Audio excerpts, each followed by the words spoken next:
So basically, the stream starts. I mean, since it's a 30-second delay. That's a preview. This is what we're streaming right now.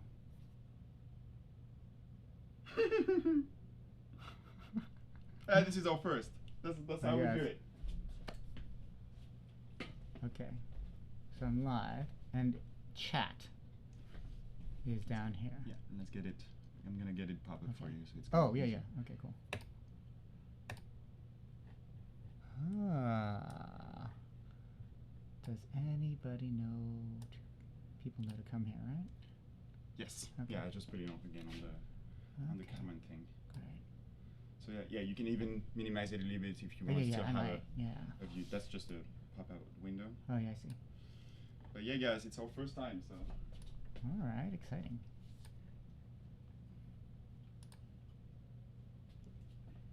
$65 here. Hello. Great.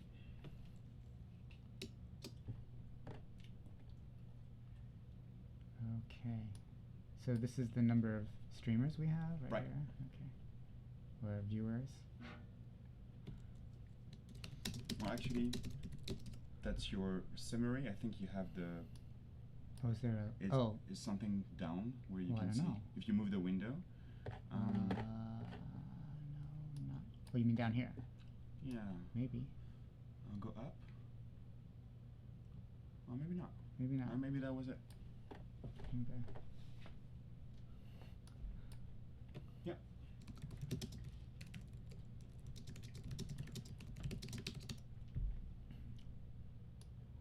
All right. Okay. So there's. Oh wait. Maybe here it says no. Nope. I don't think so. I guess that's it. Right there, huh? Yeah. Okay. Yeah, it's coming up. I guess we're live. Okay. Is a new thing for me. Streaming on the whole, really, is a new thing for me. Okay. Okay, so there's the broadcast. Okay. All right. How's the video quality?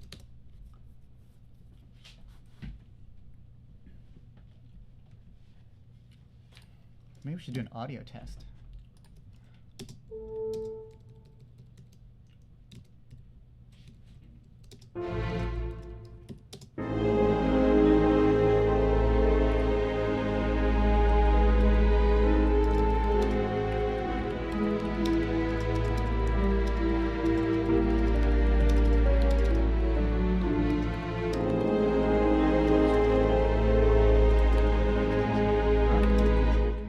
Control Command Run. Yep. Booyah. Yes. Now play back. Okay. Oh, so I wasn't playing back. Okay.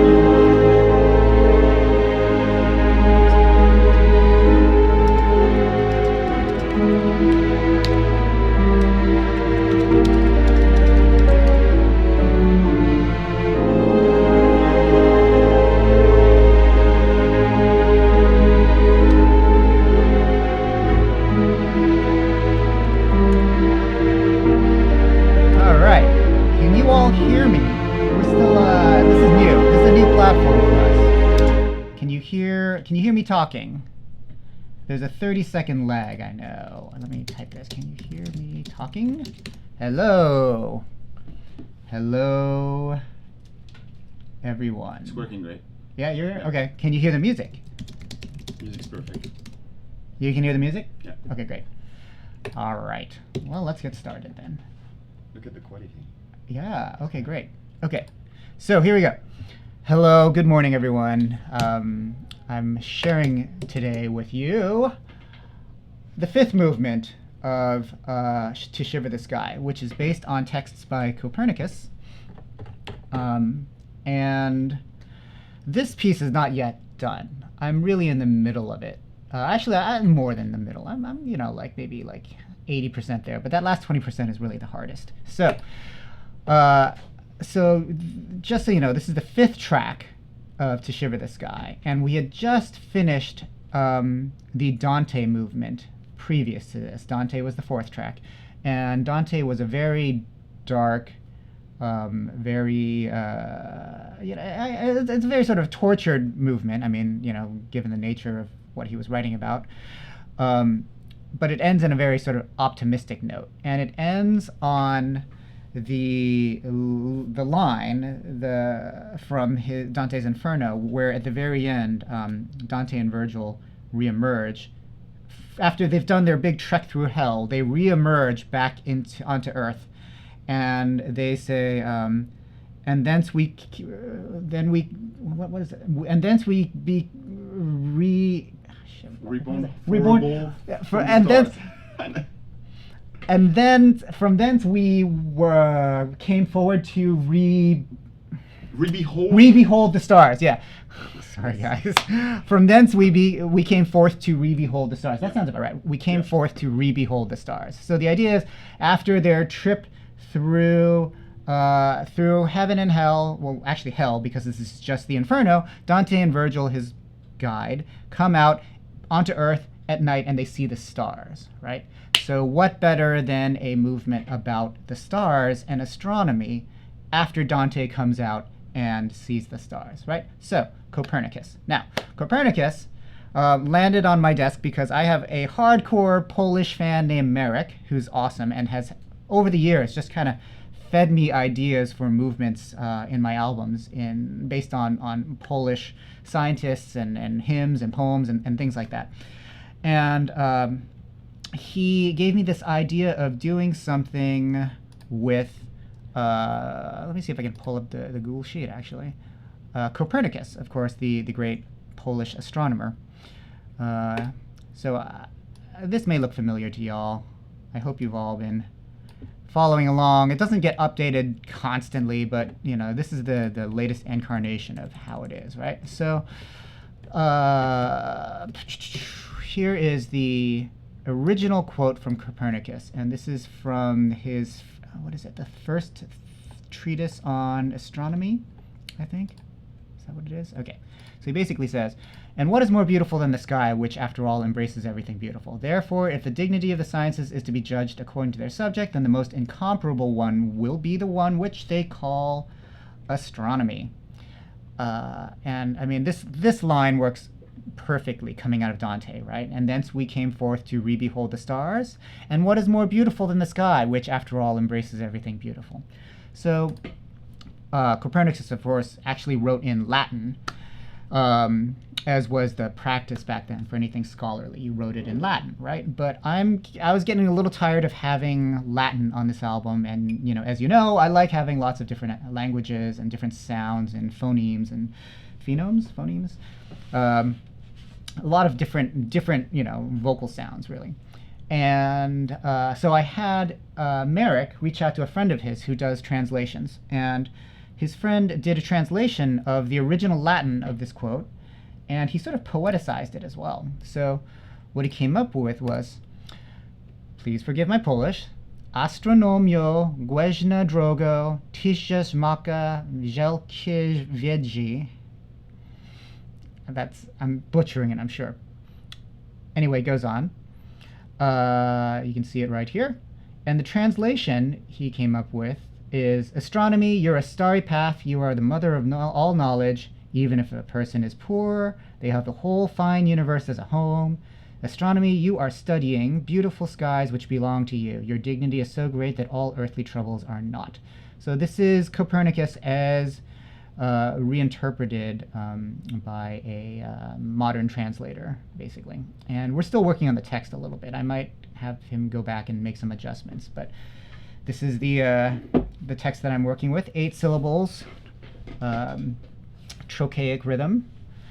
So we started there. And then musically, I always had this idea in my mind that I wanted to do something very rich and lush and sort of like a Brahms choral piece, something like that, or maybe with some influence of, say, like, Rachmaninoff or Mahler, or, these sort of high romantic composers. So I always wanted something very rich and very lush harmonically, and very, I don't know, just very, very, very romantic in a way. And we've had all these movements up until now that have kind of a high pace and high energy to them. And this is about the point in the album where I like to start taking it down to something a little softer before we come back out of it again into something big, right? So the piece as it is right now is about 5 minutes long. And as I'd mentioned before, it's a little bit unfinished at the moment, but we're getting there. So let me play this for you. And let's just play what we got, and then I'll show you a bit of the score. So, just so you know, the piano, the choir, of course, is just being mocked up by a piano right now, because I can't really mock up a choir. Everything else is just a sampled orchestra, right? All right, here we go.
All right, so that is it. Like I said, we're still working on this. There are some harmonic things that I'm just not 100% happy with, and that pertains to the overall harmonic arc of a piece. And when you introduce like unusual harmonies and stuff like that, like I do it right off the get-go with this piece. I start with this. Right here is where we hit like a major 7 over 1, right? And it, I love that sound. I love it. It's rich. I love that.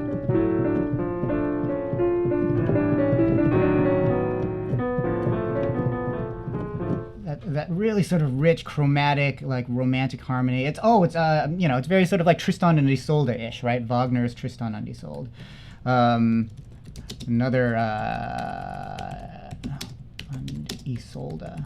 Another reference, or just like reference point for me for this sort of writing, right? And it's really enjoyable to do, but you also have to be sort of judicious about how you and when you apply the chord, right? And because I start right off the get-go in kind of this sort of richer, sort of romantic harmonic language, when you reintroduce kind of the richer stuff later on, it sort of loses its effect a little bit. So I'm still tinkering with it a little bit. And of course, it's not fully orchestrated yet. String parts are fairly complete, but I do want to sort of like work on those as well and just add a lot of like internal motion. For you composers out there, if you just look at this, it's pretty straightforward, right? But I would love for more of the lines to overlap each other, to hand off phrases, things like that. Just interior motion is a nice thing to put in when you're doing concert music. Music that's to be performed live. You got to treat that differently from like a film score or whatever, right?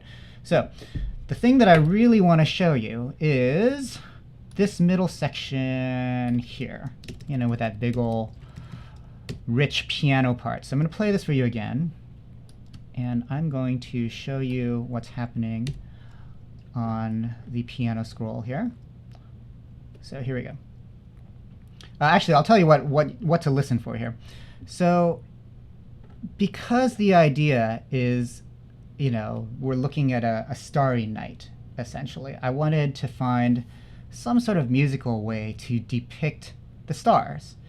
And what I settled on was sort of this pointillistic texture made up of tiny little, while the strings and the choir are doing their thing, the winds, brass, and percussion are doing these light little drops of sound, little pitches, little notes here and there, just sort of sprinkled over this whole middle section, just like little pinpoints of light in the night sky, right? So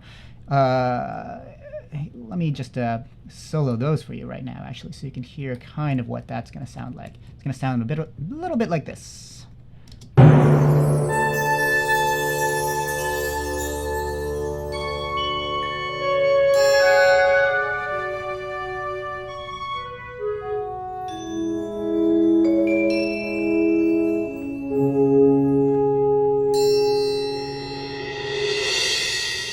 Little touches like that. Meanwhile, underneath that, the strings in the choir are doing their lush, rich thing.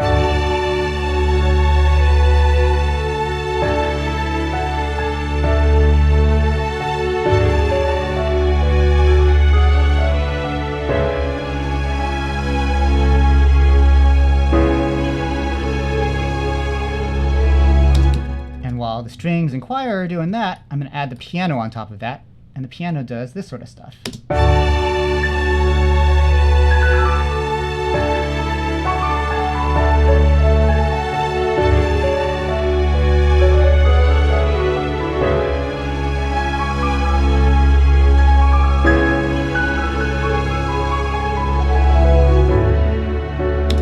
right, so there's that piano part that I think you were talking about, Phaeton.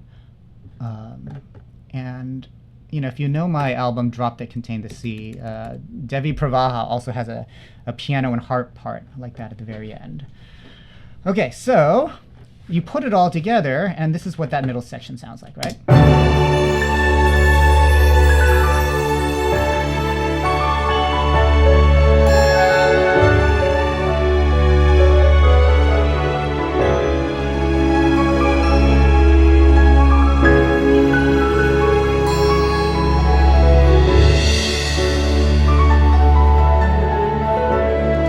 So you get the idea, right? And let me show you the score for that. Okay, before I show you, I'm just going to make sure everything's hidden so I can show you the thing. Okay, so here's the score. Let me zoom in for you. I know it might be a little hard to see. Okay, so here's this section. So bar 42. So here's bar 42. Here's the lead up to bar 42. Here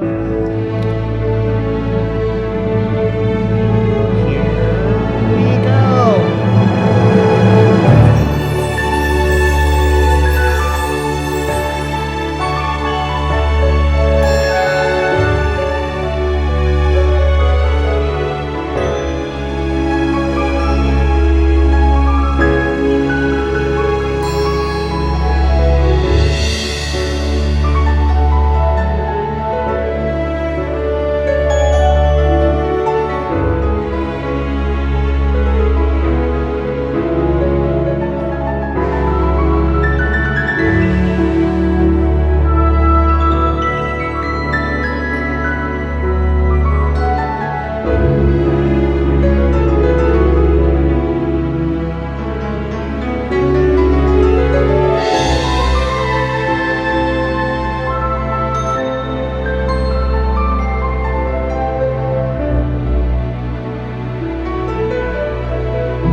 All right, so these are my little stars, right, in the firmament. This is almost like my, I don't know, my skyline, if you think about it, right? If you want to think sort of visually, which is how I've been doing it. Now, here's what I'm really excited to show you. Because, of course, we are dealing with astronomy and we are dealing with the sky, we are also talking about constellations. So I did a fair amount of research into constellations. See, look, all these constellations, right? These are all the constellations I could find that dealt with anything sort of like flight themed. So I forget, let's see, Aquila, that's the eagle. Columba, is that the, I forget which one that is. Corvus, Cygnus, that's the swan. Draco is the dragon. Grus, I forget, is that the crane? Musca is the fly. Anyway, so here's what I really wanted to show you. This is what I'm doing. I know it looks a little ghetto, but these are the constellations mapped out in notes on my score. There's Pegasus. See, that's the constellation. Tucana, the toucan, is here. Draco, the dragon. Columba, the dove. Musca, the fly. Pavo is the peacock. That's here. Grus is the crane. Apus is the bird of paradise. Cygnus is the swan. Corvus is the raven. Volaris, or Volantis, is the flying fish. Aquila is the eagle. The phoenix, after we get to the big climax, Phoenix, right there, right? So, yeah, right? Kind of fun. A little bit cheeky, a little bit gimmicky, maybe, but not unheard of in 20th century music to do visual things on your score. obviously the listener would probably not appreciate this, but the conductor, anyone who owns the score, probably would. And what we plan on doing actually is once we actually finish this out, I'm going to have like an illustrator actually illustrate the outlines of these constellations, on the score itself. Like, yeah, let me see if I can find some old-timey pictures of constellations, like let's say Aquila constellation. Like, I would love to layer images that, like this sort of thing, right, on the actual score. Or this, even better, like have kind of like old-timey looking outlines just drawn onto the score. I sort of think that would look fantastic. And part of the reason I want to do this too on the score is that, like, on my first two albums, I really just put in a lot of sort of like hidden meaning in them and didn't really bother to tell anyone, oh, here's the hidden meaning, or whatever. And I just figured, maybe someday somebody will just... Easter eggs. Yeah, Easter eggs, right? They're Easter eggs. Yeah. And I sort of thought to myself, maybe someday someone's going to figure it out, and they're going to connect the dots, and they're going to, figure out that I did this and this. Nope. Nobody ever commented on some of this stuff, I mean, most people are like, oh, I heard that melody in this piece, and maybe he's trying to say something by connecting these two. But something like this, no one would ever get unless I literally draw constellations into the score and say, this is what I'm trying to do at this point, right? Yeah, so anyway, that's what I'm going to do. And we're not done with this section yet either. I mean, I started by actually just drawing the constellations I wanted to draw. And not to mention, I had to, first of all, I picked constellations that were all flight themed, right? Pegasus, toucan, dragon, dove, peacock, crane, bird of paradise, all of these. They're all flight themed. When we get to the big build up here, let me play that for you. The big build up is at bar 57. And this is the eagle, right?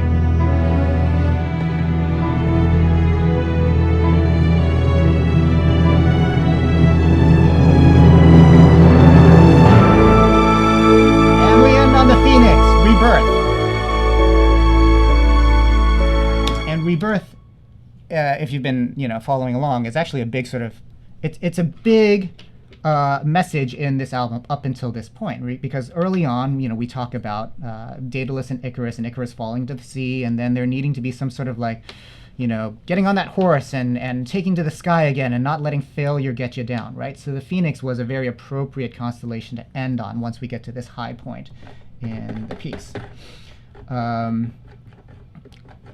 So let's see, what else? So I intend to fill in with other note heads, the rest of this. All these empty spaces here, we'll put some additional stuff in. I mean, the sky isn't just made of constellations. There are a lot of stars that don't belong in a constellation, right? So we're gonna do that. We're gonna pepper that in, make it all musical, make it all work together. But it is taking forever to do all this because you have to proceed so deliberately. And because I'm sort of constrained by the the visuals of the score, having to lay it out on the score, I have to sort of very carefully pick my lines and pick my notes and things like that. But here, let me give you a little a close-up view of how I did one of these. Let's do Pegasus, for example. Pegasus is, it's not even open. Let's open up Pegasus. Hang on. Projects, Shiver, composing, Copernicus, constellations. Here's what Pegasus looks like, right? Here's a little double star, and let's put it side by side with, let's hide the sidebar, the Pegasus here. So you can see, let's see, here's my main sort of trapezoid.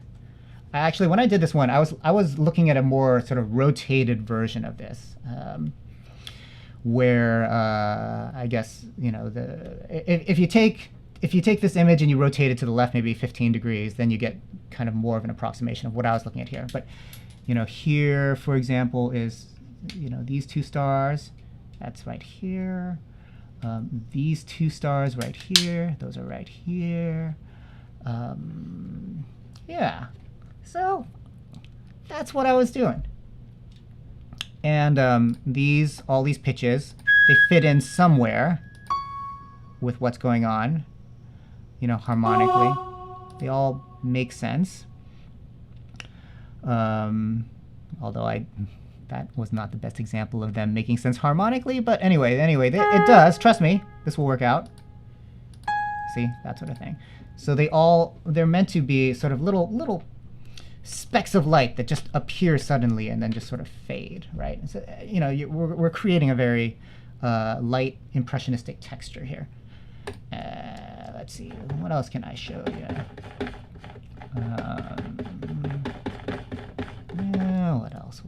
What else can we talk about here?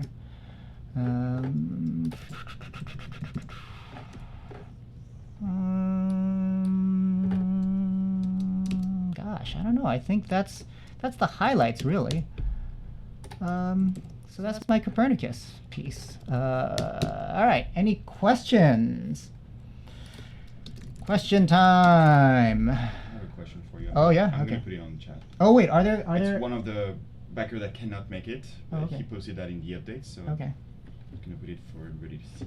Okay.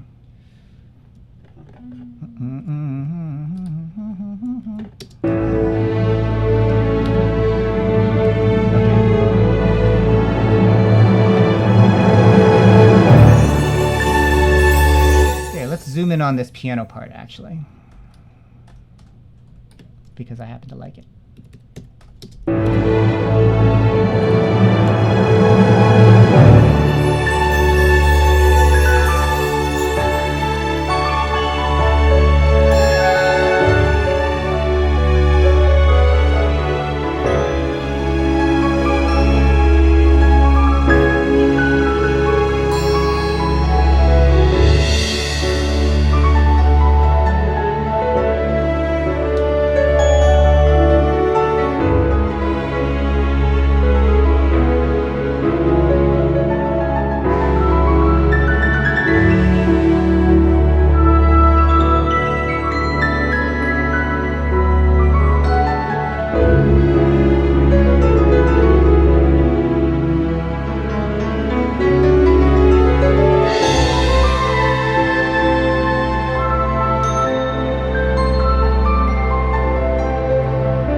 Okay, so let's see. We have some questions. Okay, James, cage overlay transparencies onto sheet music. Have you tried anything like that? I would have had I had transparencies to actually do this on. And I think in this day and age, one could.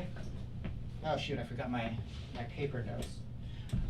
In this day and age, I think the way to actually do it would have been to get a transparent TIFF or ping or whatever of the constellations and then just sort of resize it on the screen. Unfortunately, I didn't really get my act together that way.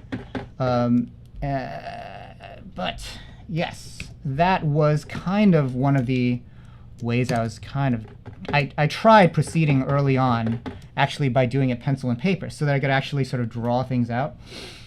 And then I realized it's just going to be a lot simpler if I just do it in Sibelius in a way. So let's see what else.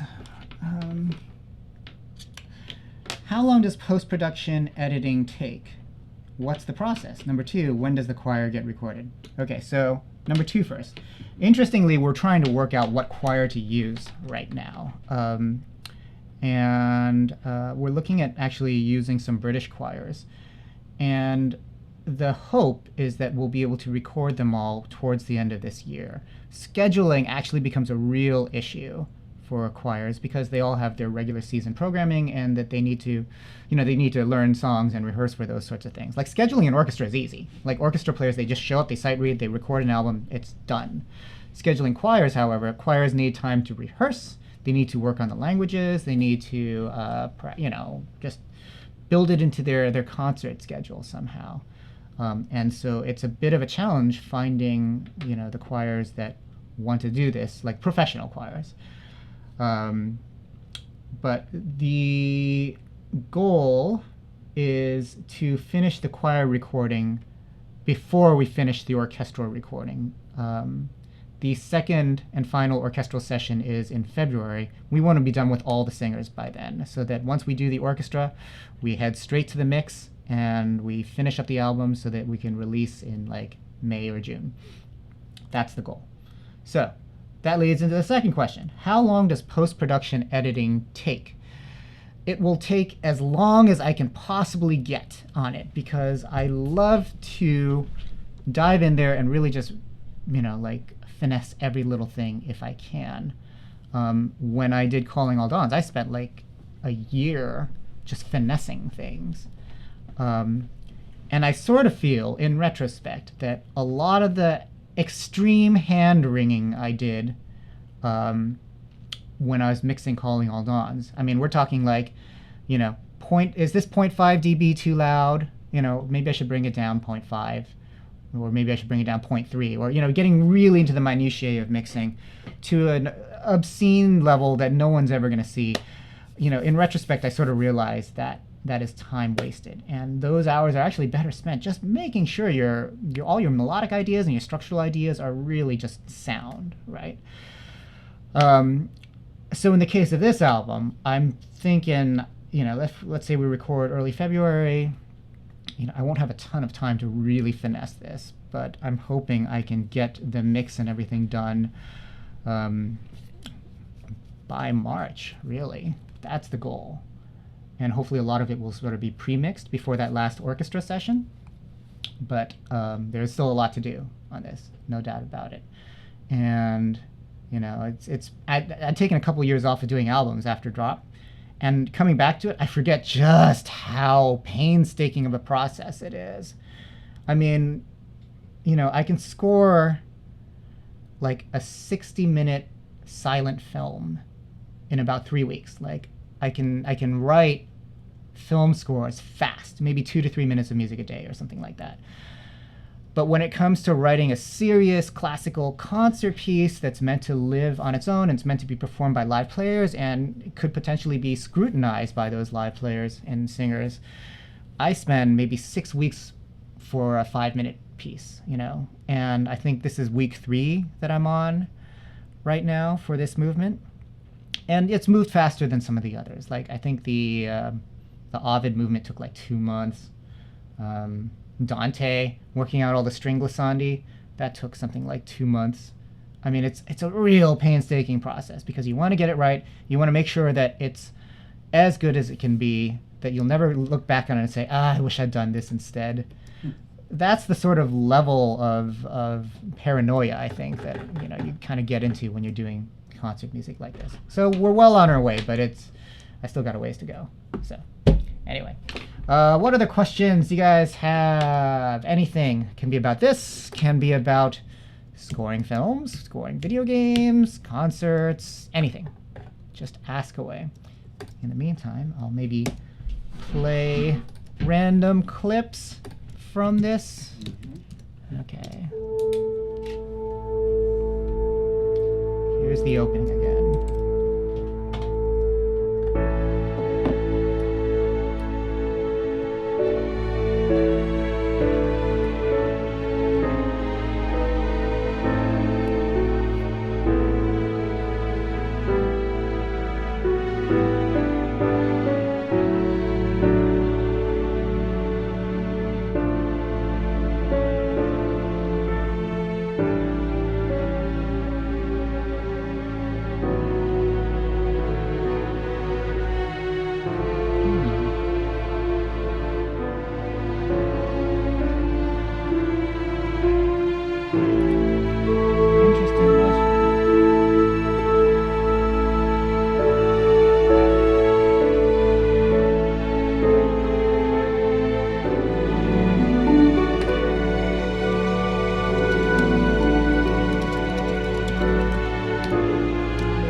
Anyway, so this piano part that we're talking about here. How did I write this? I think I literally just did something like this. I'm going to do another one here.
I would do this over and over again. I would just kind of play it.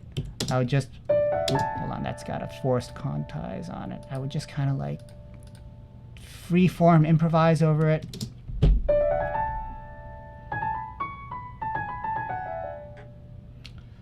Something like this.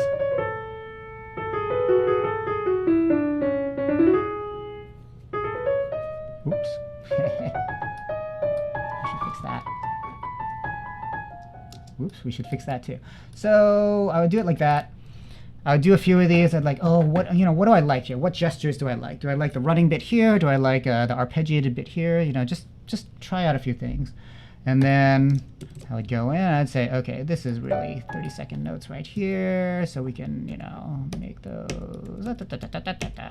30 seconds. We'll nudge them over here, quantize that. And then I'd say maybe, okay, this is a little late, so maybe this is a 24th note triplet, right? And this, maybe we'll do something like this, except I want this on a strong beat. So maybe these will be 30 seconds, maybe this will be even 16ths. I'd kind of do that sort of thing. Sometimes I would think, sometimes I'd turn the sequencer off and be like, okay, I definitely want to get from point A to point B, so here's how I'm going to write out these notes. Just like that, really. One thing I like doing on this particular album is sometimes the piano runs, they don't end right on the downbeat. They linger on just a little past the downbeat. So here's an example.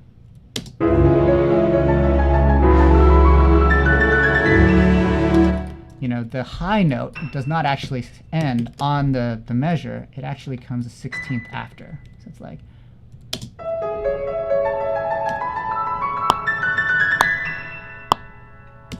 Like that. This is kind of a feature from previous movements as well. I did this in Hildegard von Bingen, Ovid, places like that. I carried it, like, here's another example.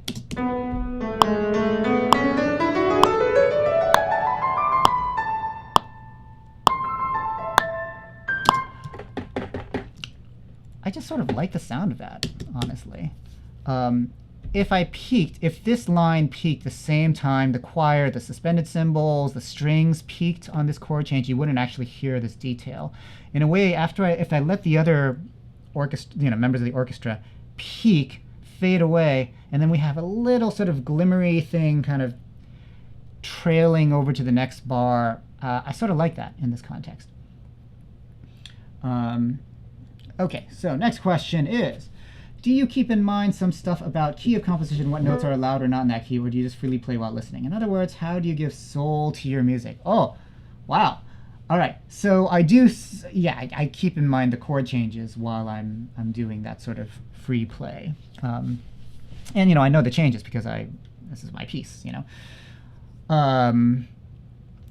The second question, how do I give soul to my music? Well, soul is kind of an interesting sort of thing. It's like, in a way we're talking about like, what are the identifiable sort of characteristics of what I do?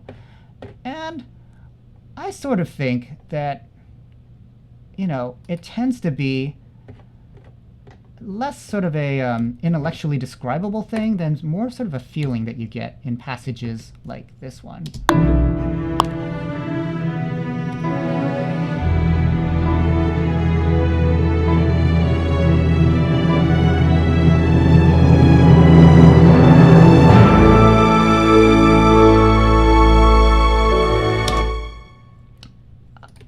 I love a big swell of the orchestra and a big sort of crescendo and a climax to a huge emotional payoff. I love that sort of stuff.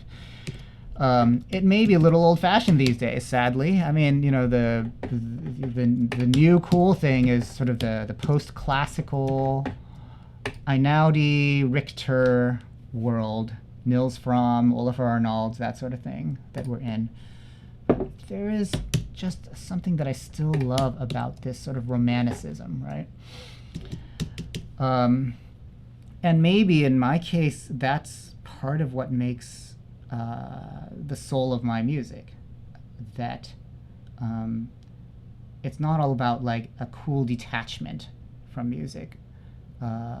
It's not all about, maintaining a veneer of intellectualism or just trying to think about whether my music is modern enough or whether, it sort of feeds into the science of music composition, which is this, in a way, it's like what academic music is, right? It's almost a science where we're pushing the boundaries of what music, classical music, is. It's very scientific in that sort of way. Whereas what I'm doing here and what I do in a lot of my works tends to maybe be a little more of a throwback sort of goal, which is to evoke a strong emotion in the audience, which is something you never hear modern composers talk about, really. It's like you never talk about them saying, oh, I really want people to cry in this particular movement of a piece. It tends to be all sort of, couched in cerebral games, I guess. And while I love them, and I love doing stuff like this, right? For me, the essence of music is what it makes you feel. And so maybe that, in my case, and the case of many other people, is enough to sort of be the first step towards, having your identifiable sound, right?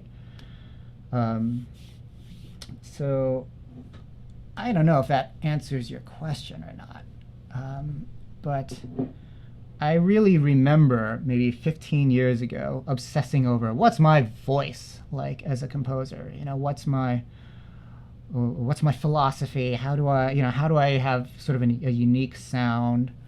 And I had a lot of friends at the time who were very interesting and unique musicians, some of who are very successful and some of whom were not very well known at all. And they sort of emphasized an individuality of sound, which I think is very important. You should have your sound. You should not sound like, every other composer out there, right? Which is kind of a problem that you face a lot in film and TV music. Like everyone sort of sounds the same because everyone wants sort of the same thing. But the other thing is, I don't think that you can actually force an individuality without it. No, let me put it this way. You can get to individuality, but it is better if you evolve there on your own terms rather than try to force it early on, right? And the way you would evolve there, at least the way I evolved there, is just by writing a lot of music. And after a while, certain things that you do musically become your favorite bag of tricks in a way. And that favorite bag of tricks kind of becomes your sound and your soul. And it seems very unpoetic to reduce it down to like a bag of tricks, right? But in a way it is. You have these gestures that you love and that you employ a lot. And that becomes sort of the recognizable trademark. And whether it's like certain chord changes, certain textures, certain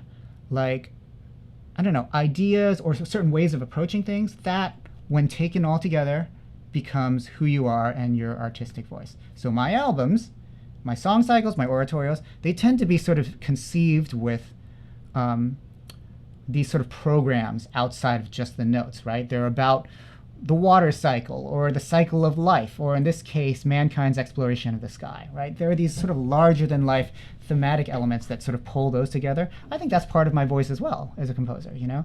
I think I like to tackle on the larger format compositions where I can really put a lot of different structure and a lot of different, like, intellectual ideas and, you know, draw connections between different authors and different texts and superimpose like these fun ideas, like, you know, all of these movements, they all started with an exploration of a certain period of classical music.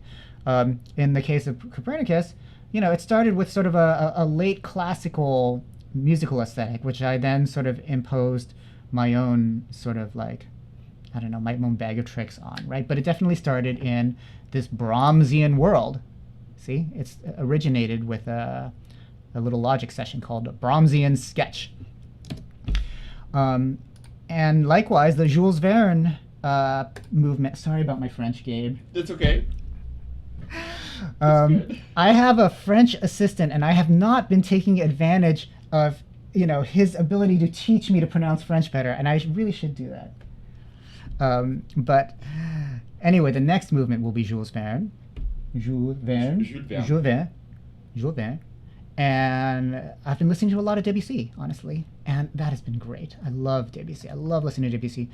And studying the scores. Do I have any lying around? Yeah, in the back there, I think there's some. Mm-hmm. Anyway, this album is very sort of historically oriented in the history of Western music. And these are the sorts of things that I like to do, right? You know, every sort of serious composer has their sort of intellectual things that they do in their music. A lot of people do those intellectual things within the actual notes and rhythms and stuff themselves, you know? They can use, like, you know, mathematical formulae to you know, conceive of their music, or tone rows, or other things like that. I keep the intellectual stuff on the outside, you know, the overall program of the piece, or, you know, what the lyrics are about, or the overall structure of the oratorio. I tend to focus on more of the emotional stuff with the actual notes itself. So let me catch up on thoughts here. Okay, do you mind? Yeah. Is writing music kind of an exploration of yourself turned outward eventually into sheet music? It is, yes. James, you're absolutely right. Why writing pieces like this is so much harder than you know, writing a film score. Is the film score. They just plop the movie on your lap, and you know, you're basically putting clothes on it, right? You're putting, you know, makeup on it, or you know, whatever, however you want to think of it, like adding sauce to the dish, essentially, right? But every step of writing a piece like this involves sort of a question of who you are as a composer yourself, right?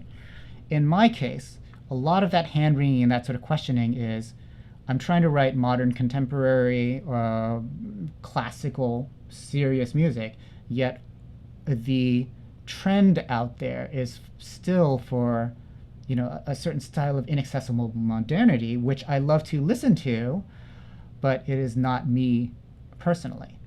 I study the hell out of that stuff. Like, you know, there's, I don't know if you saw my tweet yesterday, but this is what I have on my shelf right now. Magnus Lindberg's Clarinet Concerto. Amazing piece. Kaija Saariaho, Finnish composer, really avant-garde, more textural, Finnish but lives in Paris. But, you know, look at that score, right? Holy moly, look at that stuff. Of course, we have Ligeti,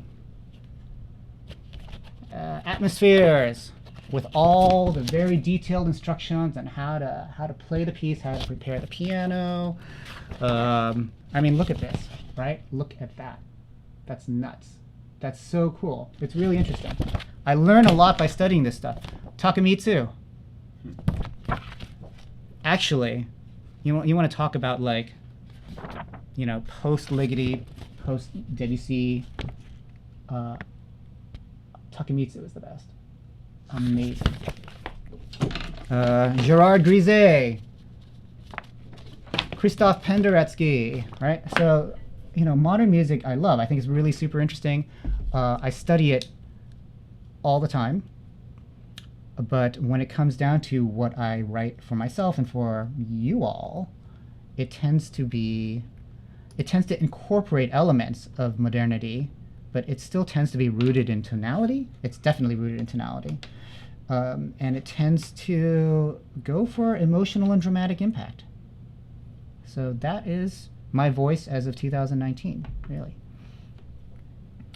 I described writing this music to my manager over the weekend. I told her that it's sort of like when I present a piece like this to you all, I'm presenting it to my audience and my fans and my backers, but in a way I'm presenting it to myself as well. And in a way, I'm serving as like my own board of directors that I have to sort of make a good presentation to convince that this is the, what we should be doing, right? And in a way, like satisfying myself is the hardest thing because, I think the general public will be pretty happy as long as you have your core ideas put together very well. But, satisfying yourself, I mean, that's a much deeper sort of artistic question. And it's a very painful process too. And there's a lot of just, is this right? Is this what I want to say? Is this who I am? Will the critics tear me apart for this? They will, but you accept that. Whatever, right? There's a lot of insecurity, I guess, that goes into the process of composing stuff like this. And you always want to be different too. You don't want to like write something that is the same as what you wrote, last week or last year or 5 years ago. You want to evolve as an artist, right? And that takes, serious introspection as well. And that takes pushing yourself. And pushing yourself is honestly, one of the harder things to do, right? Just evolving artistically. And it's hard to do the longer you've been in the game, because the longer you've been in the game, you get into certain habits. And trying to break free of those habits is a very hard thing to do.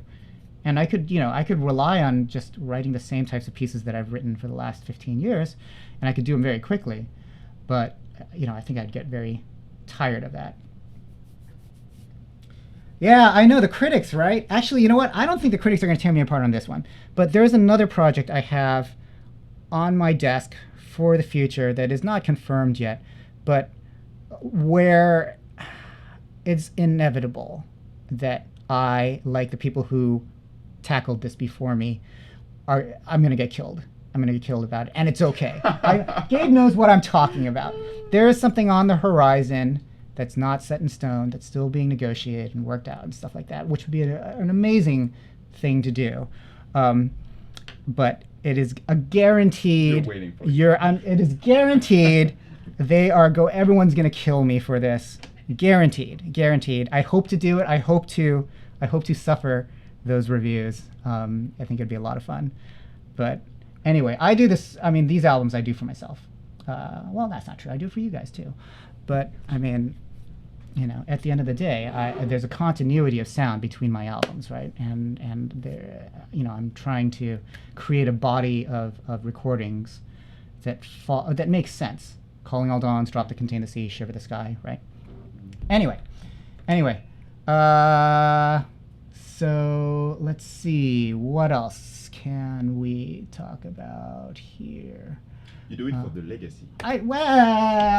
Legacy, I suppose, maybe. I mean, it's better to be remembered for your album. I think the point is that like most sort of media music that you write, unless it's like the opening theme to a franchise video game like Civilization, most of it tends to be sort of disposable or forgettable. I think it's a great legacy for sure. Well, yeah, that's great too. But in a way that you want a body of work left behind when you're done and you're checking out of this world, that you can be proud of, right? And that's kind of what these albums are. And actually, I tend to, my intent is to ramp up the production schedule of like my serious choral orchestral works as well. And that's why I signed with a new manager, a new sheet music publisher. I'm with Boozy and Hawks now. Like the focus moving forward is really going to be on these projects and other sort of classical projects that are sort of similar. And while I'll still do the film scores and the game scores and what else, the serious personal stuff is really where my heart is now.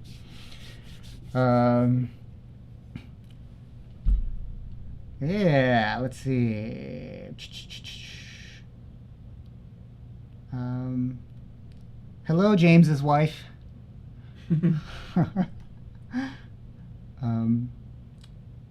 You two are a very classical music-oriented couple, huh? That's kind of cool. That's cool. Do you want to play it again? Yeah, sure, I'll play it again. Think up any other questions you might have in the meantime.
unusual, right? That's. I like that. I mean, That's you know, very okay. Williams. A little bit, maybe. Yeah. I mean, Like little. you know, what you expect is like 3 chords, you know? Right? You expect like. So instead, I thought I'd try. And then something like that, like F minor over an A pedal, right? So the idea about, okay, so, you know, because we got a lot of musicians here, you know, the real conceit of this piece is an A pedal throughout, right? So the beginning goes like this.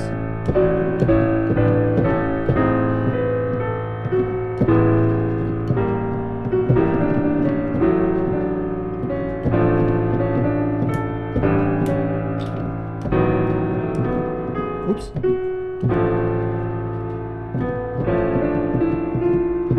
Okay.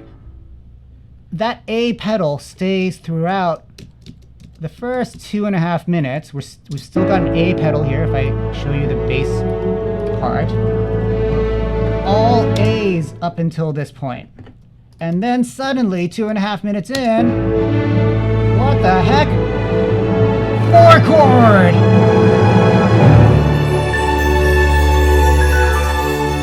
Right? 4 chord, 3 chord, 4 chord, 3 chord, etc.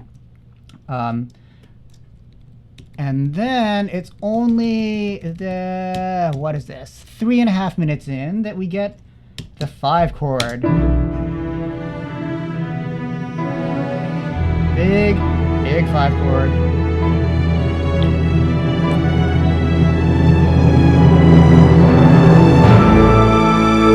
Big 5/1 cadence, right? So if you approach this from a harmonic analysis perspective, this is a giant 1-4-5-1 chord progression stretched over 5 minutes. That's all it is. 1-4-5-1. But it takes 5 minutes to do it.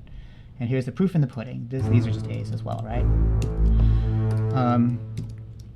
And you know, this was a new sort of harmonic game that I wanted to try out in a piece like this, because you know, like most of my pieces, if you know my music, like a lot of it modulates all over the place. You know, there's very little long-term stasis in one harmonic region. Well, I wanted to try something like that for this piece, so that's why 2.5 minutes of A pedal, and then, you know, this middle section with the piano solo, we get to our 4 chord. That brings us to our 5 chord, also the lowest point orchestrationally in the piece, right? The E's in the double basses. You know, like when you get to your big moment, that's probably when you want to get to your highest note and your lowest note simultaneously, right? And then we get back to the 1 chord. Now, let me show you another fun thing about this harmonically, since we've got a bunch of musicians here. Let me see if I can pull up a keyboard here. Window. What's show keyboard? Okay. This might be a little small. Look at this. All right. That's not bad. Yeah, look at that. Looks like a Jacob. I know, right? Okay. Let me scroll down a little here. Let me actually make it smaller. Yeah. All right. So here we go. A chord, D over A, B minor over A, and then here we go. A flat over A, right?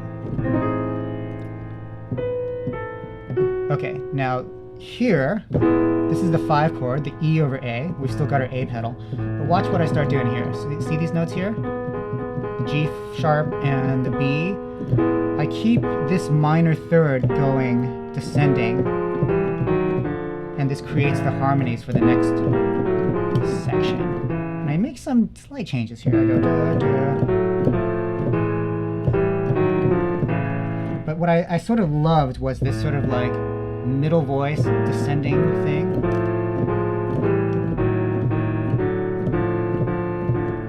Right? So harmonically, the piece goes. Sorry. Here go my minor thirds. Here's a major third. Minor third. Minor third. Minor third, and those minor thirds now descend back to our 1 chord. Right? That's a big feature of this piece.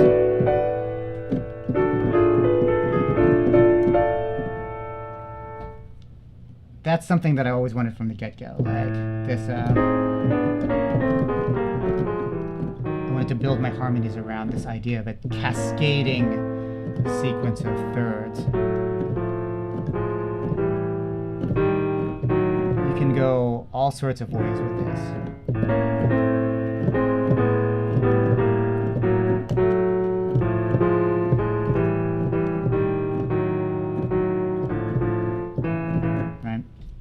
That's kind of the genesis of this. Just this harmonic richness that I wanted to create with the A pedal and the thirds descending over. And that's why I had stuff like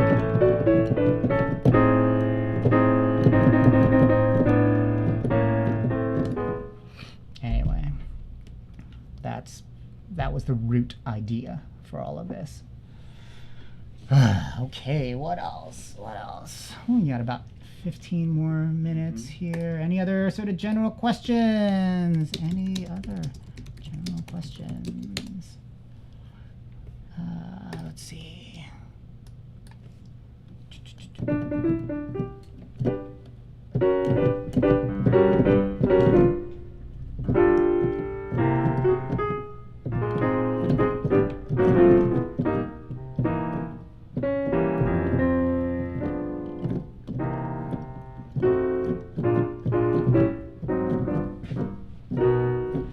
Question for you, actually. Yeah.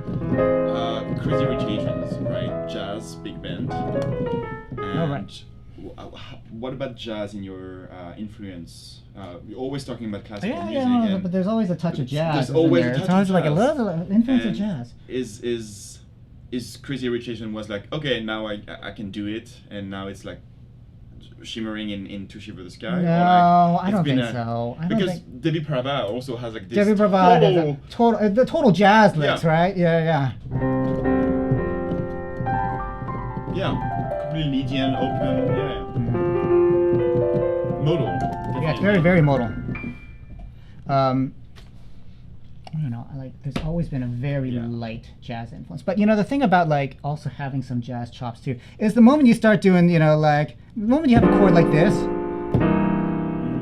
or that's suddenly your jazz, and it's suddenly a jazz piece, right? Like jazz harmonies, it's very hard to incorporate them, I think, in any sort of non-jazz context without it suddenly turning into a jazz piece. Yeah. Like an switch. Right? Like an altered chord will always be an altered chord, right? You can't just like drop it in and expect people to be like, oh, that's not a jazz chord. That's why also, on a composer film thing, Williams uses jazz a lot. Williams does use a lot. But with orchestration, it sounds classical too. Well, yeah, that's true. Kind of, but it sounds Williams. It's a voice. Yeah, also, but I mean, a lot of it isn't like, yes, he uses like major sevenths, like ninths, pedals, all that sort of stuff. But it's not like, like if you think of God. You get that major seven right there, right? It has, I think, it sounds like it's from an era where jazz voicings and jazz harmonies were more common in popular music, certainly in film scores and musical theater and stuff like that. The radio, everything. Everything had more rich harmonies back in the day, right? And nowadays we're in,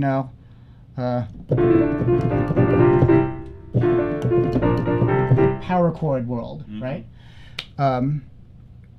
And so I feel like the threshold for which you can introduce, jazzier harmonies it's actually much lower now without sounding like you're a little outdated. If you're talking about film scores and stuff like that, in the classical world, I think that it's still the same sort of thing, right? 20th century classical music, 21st century classical music has not been built on a harmonic language. Nope. Like, there was a divergence, right?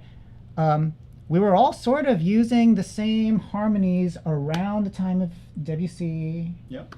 And then all of a sudden, jazz went one way and classical went another. And classical said, we're going to eliminate the triad altogether. We're going into 12-tone. We're going to do some rules all over the place. It's all, chromatic everything, right? And jazz said, we're going to expand the language of harmonic writing. Free jazz, the whole. Right, yeah. And, the two worlds diverged. Right. And it's hard to bring the two without it sounding like, oh, here's so-and-so's jazz concerto or whatever, So... Oh, here's a 12-tone fugue. Here's a 12-tone fugue, right. Or, like, here's a bop in 12-tone bop, like a John Coltrane Giant Steps thing or something. Yeah. Maybe the two worlds influence each other, but it's, there's...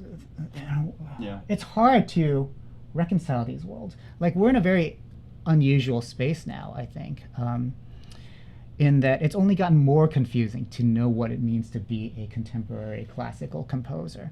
Like 30 years ago, it was like, you write avant-garde music, that was it. And then 15 years ago, it was like, oh, well, maybe you can do something minimalist, or not 15 years, like maybe, God, more like, actually, more like 50 years ago for the avant-garde, 30 years ago for... Right. Because Adam's minimalism started, like late 80s, right? So, and we're 2019 now. And the Philip Glass thing. Yeah, and the Philip thing. Actually, that goes back to the 60s even. Right. Yeah. So, like we have all these sort of trains of what was acceptable in the concert world, right? But then lately, there's been a kickback against atonality and tonal composers, Jennifer Higdon, Kevin Putz, like a lot of American composers, have embraced tonality quite a bit.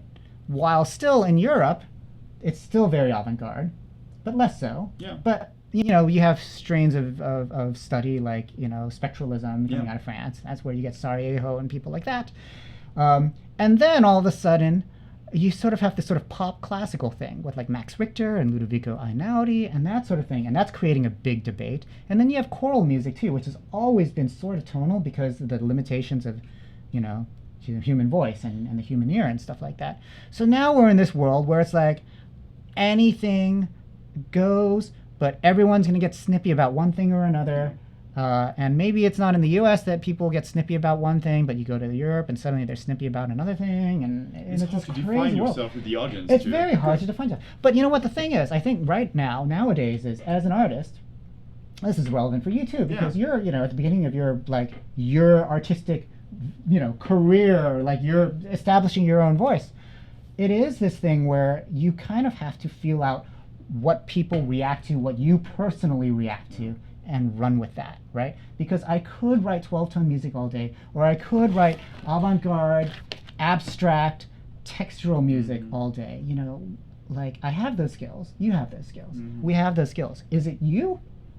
Is it you? If it's not, don't do it, right? Yeah. Be true to who you are. I'm a guy who likes melodies. Yeah. I'm a guy who likes emotional moments in music, so I'm going to write that. The Christopher Team payoff. The payoff! Yeah. The payoff. I like the payoff, right? Yeah. I like the emotional payoff, so I'm going to keep doing that. No matter what the critics say. Oh, geez, I spilled water on myself. So, yeah.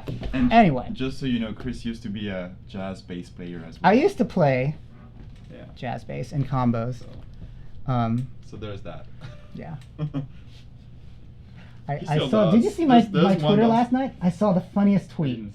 Okay, so my tweet. And check out my Twitter. Like, I retweeted a woman who said something like, "I love bass solos in jazz combos because it's like where the rest of the band gets real quiet so that a giant cartoon whale can start talking to you." She's describing the sound of a bass solo like a giant cartoon whale, just a happy cartoon whale. That sort of thing. It's totally true. Right? Yeah. A bass solo sounds like a cartoon whale. So whatever notes it is, it's going to be like that. I think that's hilarious. That's a good tweet. Anyway, I think we're wrapping up here. Thank you all for joining me on this Sunday or Saturday morning or Saturday evening, depending on where you are. I always love talking to you about music, the creative process, and those sorts of things. I genuinely do love it.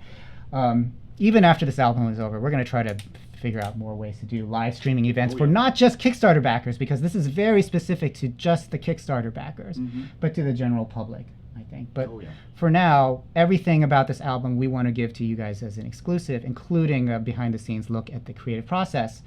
And as you can tell in this particular piece, the creative process is not quite done yet. So, hopefully you'll enjoy the final product when it's done. So, thank you all. I guess that's it. We'll see you very soon. Stay tuned for the updates. Stay tuned for the updates. And it was a pleasure chatting with you all. And until next time, take care.